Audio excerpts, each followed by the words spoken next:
uphile uphushe uphumelele kambe uphasta uyitshali break okubalulekile lokhu inamba esenze kuphela sifonela ekuseni lapha ntambama uyangifonela ku-WhatsApp.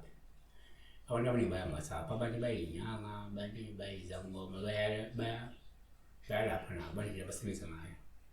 Kodwa bakhetha ukubreak-a lo mthetho wami ukuthi mina ngifuna from 9 lapha ntambama ngingawathabanga WhatsApp bona. Yabo. So ngiyacela manje ukuthi uyekeleni lokho yabo. Angi-WhatsApp. Ngangifole before 9. Ngangifole after 5. Fona from Monday to Friday kuphela. Nombuzo his pastor, also pastor, we kuphela ngiphiwa i-18 pack of ubisi lwamanzi alclover.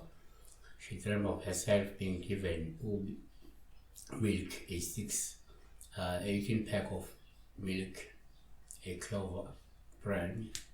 Yakusho ngiyenzeka uma uphupha ubisi ubopha oluhlobo oluphiwa noma olunikwa lokho kukhomba ukuthi ngenzeka uzoba nenhlanhla ubusiswe ngengcebo noma ngemali uphinde ube umuntu ophumelelayo.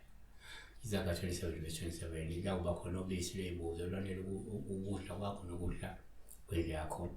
Kanti ngiyenzeka ukuthi uma uphupha ubisi ubopha oluhlakulo noma oluphiwa noma ulinikezwa lokho sokhomba ukuthi uzothola izeluleko ezinhle noma kuzothola usizo olukhulu futhi oludingayo.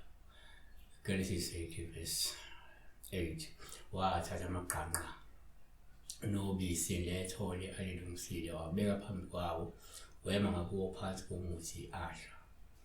Kanti Abahebheru 4:19 wayesethi kuye ake ungiphuzise ingcosana yamanzi ngokuba-ke ngomile wavungulula igabha lobisi wamphuzisa. 3. Ngokwesintu uma uphupha ubisi upha oluhluma oluphiwa nomnikezwa. Lokhu kusho ukuthi ngenzeka kunesikweleti esikhona sokuthi uhlambulule umsamo noma idalo. Ngoba kwesinye isikhathi vele uphawu lomunye umuntu ngoba kuzokhona ukuthi lapha kumele ahlambulule umsamo wakhe, ageze umsamo, ahlambulule idalo noma ageze idalo.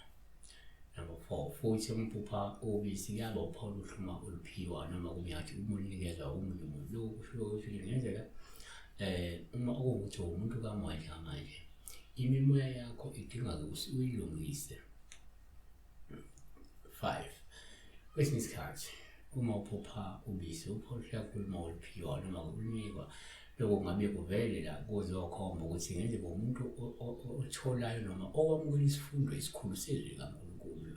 Noma ukusizwa umuntu othola imfundiso zezwi likaNkulunkulu, umuntu othola izeluleko zezwi likaNkulunkulu noma ngisho umayelo ethile noma isifundo ngezwi likaNkulunkulu. Ngoba sikoleni kuqala chapter 3 verse ngoba sikoleni kuqala chapter 3 verse 2 ngani iphozisa ubisi anganipha ukudla okuqinile ngokuba-ke beningakaqini yebo nakalokhona baqinile. Isaiah 55 verse 1 nina lonke nomileyo wozani emanzini nani elingenamali wozani lithenge nidle wozani lithenge ngaphandle kwemali yebo iwayini nobisi kungabizwa lutho. Siyabonga kakhulu sibhekane nawe uqhamuka ubisi umuntu